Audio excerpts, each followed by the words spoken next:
I'm sure naiintindihan nila yung commitment, no? And how long the process is. Pero balikan natin yung umpisa. Annie, I know for a fact you're a very accomplished judo athlete. UST ka pa lang.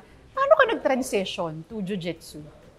Slowly transition to jiu-jitsu. Parang habang nasa judo kasi ako, yung grappling side kasi the grappling in jiu-jitsu is almost similar. Iba lang yung rule set.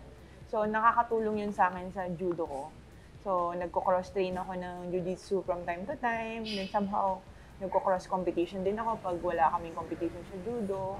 Yun yung start. Then, after ng UAAP ko, doon ako nag-fully transition to jiu-jitsu. So, would you say na parang smooth yung transition mo, nadalian ka? Because there are yung mga grappling nga that's involved. Siguro nahirapan ako sa rules adjustment. Kasi, how come?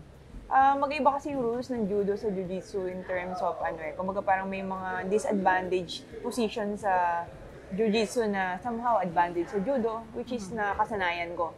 So medyo tinatanggal ko yon along the way. Mga 2 years din ako nag-adjust sa rules until na parang nagamay ko na siya na parang, jiu-jitsu na yung galaw ko rather than judo.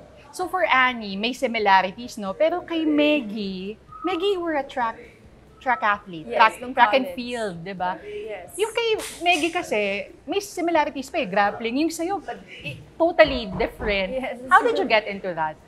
Well, nag-start kasi ako mixed martial arts after college. Parang may teammate ako sa track na yaya lang. Tapos, parang it sounded fun. So, sinubukan ko mag-MMA. And then, sobra ako na-addict sa MMA. And then, gusto ko talaga lumaban. Pero wala kasi akong makalaban dahil nga maliit ako. And walang weight class for MMA.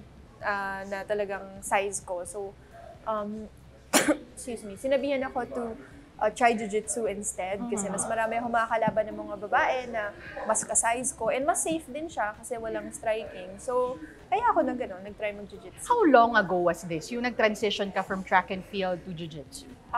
From track and field to jiu-jitsu, well, track and field to MMA was 2012 and then MMA to jiu-jitsu was 2013.